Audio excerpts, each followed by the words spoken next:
Primera carta del apóstol San Pedro, capítulo 5, versículos 6 al 11. Dice así: Humillaos pues bajo la poderosa mano de Dios para que Él os exalte cuando fuere tiempo, echando toda vuestra ansiedad sobre Él, porque Él tiene cuidado de vosotros. Sed sobrios y velad, porque vuestro adversario el diablo, como león rugiente, anda alrededor buscando a quien devorar, al cual resistid firmes en la fe, sabiendo que los mismos padecimientos se van cumpliendo en vuestros hermanos en todo el mundo. Mas el Dios de toda gracia, que nos llamó a su gloria eterna en Jesucristo, después que hayáis padecido un poco de tiempo, Él mismo os perfeccione, afirme, fortalezca y establezca. A Él sea la gloria y el imperio por los siglos de los siglos. Amén. Manténganse firmes en la fe. Ese es el título del sermón. El apóstol Pedro, hermanos, afirma que los padecimientos y las persecuciones que están sufriendo sus lectores en realidad son la obra de Satanás. Por eso llama a sus lectores a estar bajo o a estar en vigilancia, porque el diablo está al acecho buscando a quien devorar.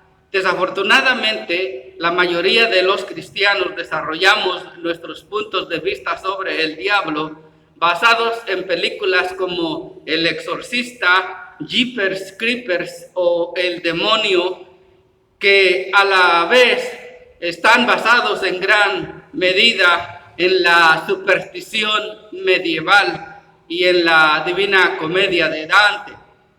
Y es precisamente, hermanos, por ello que algunos de nosotros pensamos acerca del diablo en términos de terror, de magia negra o de posesión demoníaca. Sin embargo, estos puntos de vista tienden a ser muy deficientes a lo que enseña la Biblia. Pedro, de hecho, tiene un enfoque algo mucho menos secreto y mucho más obvio y efectivo que eso. Él habla del diablo como el adversario. Esta palabra prácticamente tiene el mismo significado que la palabra hebrea Satán. Y Satán es la fuente del nombre personal que a menudo se le da al diablo. En un momento vamos a hablar de esto un poco más. Mientras tanto, hermanos, debemos de notar que en este pasaje el apóstol Pedro vuelve al tema del sufrimiento de sus lectores. Él ya ha mencionado la persecución en los capítulos anteriores y ha dicho que esos padecimientos son la voluntad de Dios y que también es algo que no se puede separar con el hecho de ser cristianos. También ha mencionado que todos esos sufrimientos son parte del fuego purificador de Dios y que por lo tanto, como cristianos, no deberíamos de resistirnos a eso. Es decir, que no debemos de atacar a nuestros perseguidores o enojarnos en contra de Dios. Lo que debemos de hacer es humillarnos ante la mano poderosa de Dios, sabiendo que Él tiene cuidado de nosotros. Iniciemos, hermanos, recordando que la humildad es una virtud que induce a servir a nuestro prójimo. Eso lo leemos en los versículos 5 y 6. En la segunda parte del versículo 5, como estudiamos la semana pasada, dice: y todos sumisos unos a otros, revestidos de humildad. El versículo 6 dice: humillaos pues bajo la poderosa mano de Dios, para que Él os exalte cuando fuere tiempo. Así que aquí, hermanos, iniciamos recordando que la humildad es una virtud que induce a servir a nuestro prójimo. Nuestro Señor Jesucristo es el máximo ejemplo de esta virtud. Y eso, hermanos, nos hace estar dispuestos a servir a nuestro prójimo, especialmente en los tiempos de sufrimiento. La humildad, hermanos, es una actitud muy importante y por lo tanto, aunque sea difícil practicarla, nosotros debemos hacerlo. Esta idea aparece también como la de morir a uno mismo y por lo tanto significa hacer la voluntad de Dios y no la nuestra. Además, hermanos, humillarnos bajo la poderosa mano de Dios y aceptar los sufrimientos, viendo en ellos su voluntad y recordando, hermanos, que todo está bajo su control, es, hermanos, saber que nuestro Dios controla todo lo que sucede. Esta imagen de la poderosa mano de Dios es una muy común en la Biblia. Por ejemplo, en Éxodo 13 se nos dice, hermanos, que fue la mano poderosa de Dios la que liberó a Israel del poder de Egipto. En Lucas capítulo 1 y versículo 66 y también en el libro de los Hechos capítulo 4 se afirma que fue la mano de Dios la que estuvo detrás de todos los acontecimientos del Nuevo Testamento. Vemos también, hermanos, la mano de Dios en los milagros narrados en la Biblia. Por lo tanto, hermanos, los creyentes de la diáspora y también nosotros tenemos que ver que detrás del sufrimiento, que detrás de la enfermedad o de cualquier cosa, hermanos, que estemos padeciendo, detrás de ello está la poderosa mano de Dios. También, hermanos, debemos de recordar que debido a eso, nosotros lo que tenemos que hacer es someternos o humillarnos bajo la mano de Dios, porque Él nos exaltará. Él tiene un propósito de exaltarnos a su debido tiempo. Eso es lo que dice el versículo 6. También, hermanos, es necesario recordar que el tema de que la humillación lleva a la exaltación se enseña a lo largo de toda la Biblia. Por ejemplo, en el primer libro de Samuel, capítulo 2, versículos 7 y 8 leemos: Jehová da la vida y la quita, nos lleva al sepulcro y nos rescata de él. Jehová da pobreza y riqueza, nos humilla y nos enaltece. Ezequiel 17:24 afirma lo mismo, y si usted recuerda, hermanos, nuestro Señor Jesucristo afirmó que todo aquel que se enaltece será humillado y que quien se humilla será enaltecido. Ahora bien, hermanos, debemos de recordar que el propósito de Dios al humillar a la gente o que su pueblo se humille ante Él no es sin razón, porque después de que la gente se humilla ante Dios, la Biblia dice que Él le exaltará y esa exaltación será en el regreso de nuestro Señor Jesucristo. En aquel día Dios vindicará a los creyentes y ellos recibirán la corona de la vida. Por lo tanto, hermanos, nosotros debemos de humillarnos ante Dios, sabiendo que si no lo hacemos, no recibiremos la corona de la vida. Eso es lo que enseña este pasaje. Dios resiste a los soberbios y da gracia a los humildes. Humillaos pues bajo la poderosa mano de Dios, para que Él os exalte cuando fuere tiempo.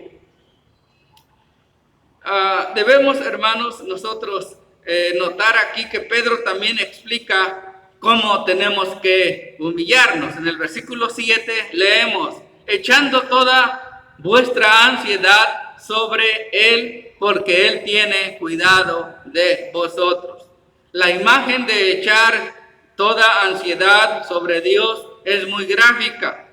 La enseñanza detrás de este lenguaje se repite mucho en el Nuevo Testamento.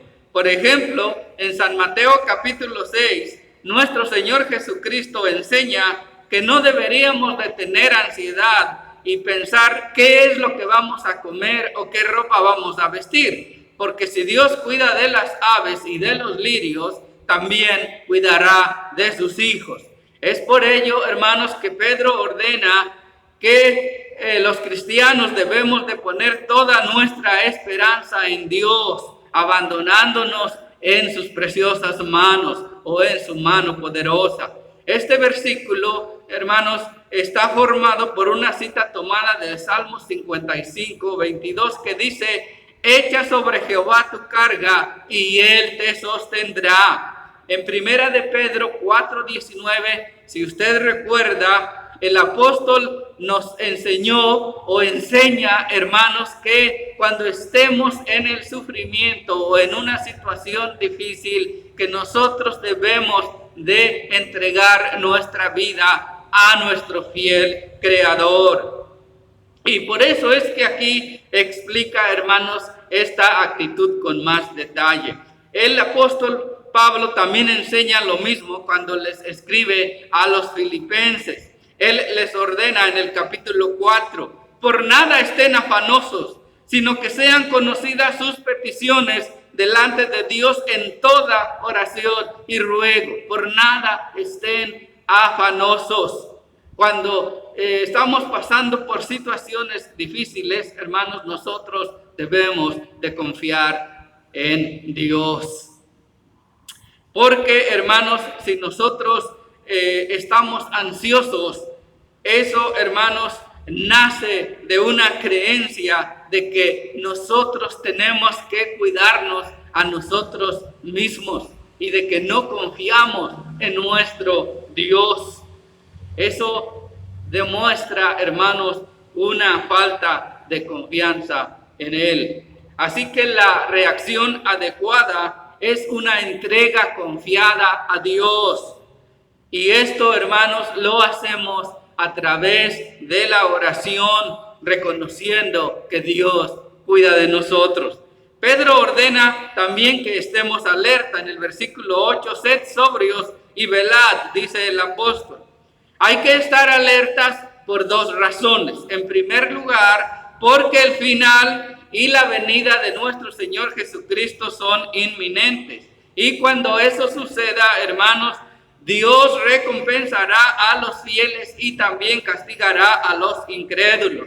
Y en segundo lugar, debemos de estar alerta, hermanos, porque la fe pasa por diferentes pruebas, ya sean los deseos carnales, el ataque del demonio o la presión humana externa. Pedro ya ha hablado de la necesidad de ser sobrios. El significado, hermanos, de ser sobrios es la lucidez, contrario a la confusión mental. En un contexto militar, esto se refiere a un soldado que hace guardia, que vigila, que no duerme. Esto es contrario al adormecimiento mental y espiritual que impide reconocer un ataque a nuestra fe. En este punto es bueno notar, hermanos, que el apóstol Pedro tiene claro que de alguna manera la oposición que los cristianos enfrentan es la obra del diablo que quiere devorarlos. Es decir, hermanos, que todos esos ataques, todos esos sufrimientos que estaban pasando los cristianos de la diáspora, hermanos, aunque pudieran venir a través de los hombres, en realidad quien estaba detrás de eso era el adversario, el diablo. Así que, hermanos, la razón por la que hay persecución y dificultades es que el diablo quiere destruir a los cristianos. El diablo quiere que no confiemos en Dios. Como ya se mencionó, hermanos, el término diablo es la traducción griega de la palabra hebrea Satán, que significa adversario o enemigo. En la Biblia designa al enemigo por excelencia, Satán o Satanás. Vemos en los pasajes de Job, capítulo 1 y 2, y Zacarías, capítulo 3, hermanos, que es Satanás quien acusa al justo delante de Dios. Esa es la razón por la cual Pedro lo describe como un adversario.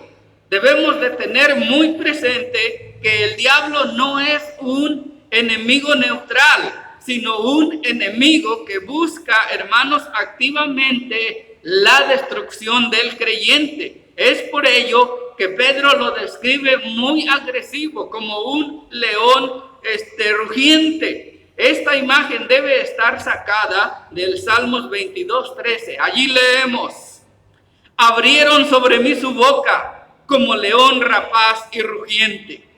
También Pablo escribe a Timoteo algo similar en la segunda carta de Timoteo capítulo 4. Pero el Señor estuvo a mi lado y me dio fuerzas para que por mí fuese cumplida la predicación y que todos los gentiles oyesen. Así fui librado de la boca del león, dice el apóstol San Pablo. El hecho de que el león esté rondando apunta, hermanos, a la importancia de estar alertas. Cuando el león está al acecho, no es tiempo de dormir. Pedro agrega que el objetivo del diablo es encontrar una víctima a quien devorar. El término devorar es muy gráfico, hermanos, porque describe cómo una bestia se traga a su víctima de un solo mordisco. Por ejemplo, en Jeremías 51:34 leemos: me devoró, me desmenuzó Nabucodonosor, rey de Babilonia, y me dejó como vaso vacío, me tragó como dragón. Jeremías describe cómo el imperio babilónico y el rey Nabucodonosor devoraron al pueblo de Dios mientras rugían como leones. Sin duda, esa imagen de Jeremías está en la mente de Pedro cuando él habla de Satanás como un león rugiente. Esta descripción, hermanos, es tan gráfica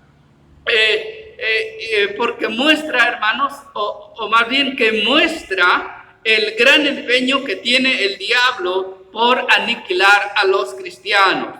Y aunque los comentarios de Pedro aquí parecen estar en conflicto con el comentario de Juan en Apocalipsis 20, donde se dice que Satanás está atado por 1000 años, que es el tiempo entre el triunfo de nuestro Señor Jesucristo sobre Satanás en la cruz y el tiempo en que Satanás sea liberado del abismo poco antes del tiempo del fin, cuando nuestro Señor Jesucristo regrese para resucitar a los muertos, juzgar al mundo y hacer nuevas todas las cosas. Nada de lo que Pedro dice aquí entra en conflicto con eso. El autor de Apocalipsis afirma que Satanás ya no puede engañar a las naciones para organizar una revuelta en contra de la iglesia de nuestro Señor Jesucristo. Porque después de la obra de nuestro Señor Jesucristo en la cruz y su resurrección, el poder de Satanás para engañar a las naciones es limitado. Satanás fue completamente derrotado cuando nuestro Señor Jesucristo le aplastó la cabeza por medio de su vida perfecta, de su muerte y de su resurrección. Así que la derrota de Satanás está asegurada. Pero a pesar de esto, a pesar de que está atado y derrotado, Satanás todavía es un enemigo feroz y decidido. Porque como dice Juan en Apocalipsis 12:12, por tanto, regocíjense cielos y ustedes que moran en ellos, pero ay de ti tierra y mar, porque el diablo ha descendido a ti con gran furor, porque sabe que le queda poco tiempo. En otras palabras, es preferible lidiar con un león que acaba de comer que con un león herido. Es cierto que Satanás está actualmente atado al abismo y su alcance es limitado, pero cualquiera que se ponga a su alcance será rápidamente devorado, como si alguien cayera a la fosa de los leones en el zoológico. Sin embargo, hermanos, los cristianos no debemos temer al diablo, ni debemos huir de él. Debemos resistirle por medio de la fe en el nombre de nuestro Señor Jesucristo. El versículo 9 dice, al cual resistid firmes en la fe. A menudo confundimos resistir al diablo con resistir la tentación, pero cuando se trata de la tentación, la Biblia no nos dice que resistamos, sino que huyamos. Por ejemplo, en 1 Corintios 6:18, Pablo escribe, huyan de la inmoralidad sexual. En 2 de Timoteo 2:22, Pablo dice a Timoteo, huye de las pasiones juveniles. Y en 1 de Corintios 10:13, habla de cómo el Señor nos proporcionará una vía de escape y no permitirá que seamos tentados más allá de nuestra capacidad de soportar. Incluso en el Padre Nuestro oramos para ser librados de la tentación. La razón por la que huimos de la tentación es que cualquier cristiano, dada la realidad del pecado que habita en nosotros, que trate de resistir la tentación, tarde o temprano cederá. Así que debemos huir de la tentación, pero al diablo debemos resistirlo manteniéndonos firmes en la fe, es decir, en la verdad del Evangelio. La enseñanza de resistir al diablo aparece mucho en el Nuevo Testamento. Por ejemplo, en Santiago 4:7 leemos, resistid pues al diablo y huirá de vosotros. El apóstol Pablo en Efesios 6:11 al 12 describe una imagen similar cuando ordena ponernos la armadura de Dios para que podamos estar firmes contra las acechanzas del diablo. El cristiano lucha contra potestades espirituales, no contra los seres humanos a través de los cuales éstas pueden actuar. La forma de resistir al diablo es estando firmes en la fe. Y estar firmes en la fe significa confiar en Dios y depender de Él plenamente sin importar las circunstancias. No significa creer en una serie de afirmaciones doctrinales y tampoco ponerle o mostrarle la cruz, no. La palabra firmes se aplica al carácter. Por ejemplo, en Hechos 16:5 se dice que las nuevas iglesias se hacían firmes en el compromiso que adquirían con Cristo. En Colosenses 1:23 aparece la misma idea expresada así. Si en verdad permanecéis fundados y firmes en la fe y sin moveros de la esperanza del evangelio que habéis oído. En Colosenses 2:5 encontramos una palabra sinónima. Allí leemos, porque aunque estoy ausente en cuerpo, no obstante en espíritu estoy con vosotros, gozándome y mirando vuestro buen orden y la firmeza de vuestra fe en Cristo. Y además, hermanos, en Apocalipsis 12:9 al 11, se muestra el efecto que esa fe firme logra para vencer al diablo. Ahí Juan afirma que los cristianos vencieron al diablo por medio de la sangre del Cordero y por la palabra del testimonio de ellos. Esto es resistir firmes en la fe. Es el compromiso y la confianza que debemos tener. Además, Pedro agrega que ellos no son los únicos que están sufriendo en el versículo 9. La iglesia de Cristo en el resto del mundo pasa por las mismas dificultades que nosotros. Y saber esto, hermanos, debe de servirnos para animarnos a resistir al diablo y a no rendirnos en medio del sufrimiento. Además, hermanos, Pedro añade que Dios no ha abandonado a su pueblo y que la batalla es temporal, versículo 10. Mas el Dios de toda gracia, que nos llamó a su gloria eterna en Jesucristo, después que hayáis padecido un poco de tiempo, Él mismo os perfeccione, afirme, fortalezca y establezca.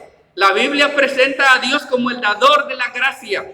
Esta es una expresión similar a el Dios de paz que se encuentra en algunas de las epístolas, o el Dios de toda consolación de 1 de Corintios 1:3. Aunque Pedro es muy consciente del juicio de Dios, también recuerda que Dios es un Dios de amor y de gracia. Ese es el Dios que nos llamó a su gloria eterna. Dios nos llama porque nos ama y nos acepta. La meta, hermanos, de este llamamiento es la gloria eterna. Esta idea marca el claro contraste que hay entre el carácter eterno de la gloria y el carácter temporal del sufrimiento. Los cristianos no hemos sido llamados a algo abstracto, sino a un destino concreto, a un destino magnífico. Este llamamiento y esta gloria son en Cristo. Tanto Pedro como Pablo tienen muy claro que el llamamiento a los creyentes se hace efectivo a través de Jesucristo. Es decir, hermanos, a través de la identificación por medio del arrepentimiento de nuestros pecados y el bautismo con el Cristo crucificado y resucitado. Este llamamiento se define usando 4 imágenes de lo que Dios hará en el versículo 10. Es decir, de la forma en la que Dios les dará gracia o los exaltará. Aunque estos verbos aquí, hermanos, están en tiempo futuro, por su contenido está muy claro que esto ya ha empezado a tener lugar en el presente. Dios hace que el mal que los malvados le causan a los cristianos se vuelva para su bien. En primer lugar, leemos que Dios les perfeccionará. Esto se refiere al carácter de los cristianos. Por medio del sufrimiento, Dios va a crear en ellos un carácter totalmente restaurado. En segundo lugar, los afirmará. Esto significa que los establecerá. En tercer lugar, hermanos, Dios los fortalecerá. Significa que Dios los hará fuertes. Y por último, Dios los establecerá, que significa que los cimentará o que los colocará sobre un fundamento firme. La imagen simboliza seguridad y por eso cuando se refiere a un grupo de personas quiere decir que suceda lo que suceda, ellos se mantendrán en su lugar. Como podemos ver, hermanos, estos términos son similares y todos transmiten la misma idea. Lo que Pedro quiere transmitir es la seguridad de lo que Dios hace por los creyentes, incluso en medio del sufrimiento. Así que la única respuesta a lo dicho anteriormente es una alabanza a Dios. En el versículo 11, a Él sea la gloria y el imperio por los siglos de los siglos. Amén. El Dios que ha elaborado un plan y ha hecho una promesa es el mismo que tiene el poder para llevarlo a cabo. Esto es realmente maravilloso. No hay nada mejor que esto. Así que, hermanos, debemos de recordar que la línea de ataque habitual de Satanás es a través de la falsa enseñanza dentro de la iglesia. Pero si eso no funciona, entonces Satanás usará otros medios si Dios lo permite. Por lo tanto, Pedro conecta el trabajo de los ancianos de pastorear el rebaño de Cristo con el llamado a resistir al diablo. En nuestra cultura, los pastores son considerados mansos y apacibles, Pero en el primer siglo, un pastor era una figura robusta y resistente que estaba dispuesto y era capaz de ahuyentar a los depredadores más feroces de sus rebaños. Así que al pastorear el rebaño de Dios, nos corresponde servir como línea principal de defensa contra los planes del diablo. Por lo tanto, hermanos, nosotros debemos, como cristianos, de conocer la palabra de Dios. De esa forma es como vamos a poder resistir al diablo. Debemos de estar firmes en la fe. Nosotros permanecemos firmes en la fe si estamos fundados y estamos firmes en ese evangelio o en esas promesas del evangelio que hemos escuchado. Amén.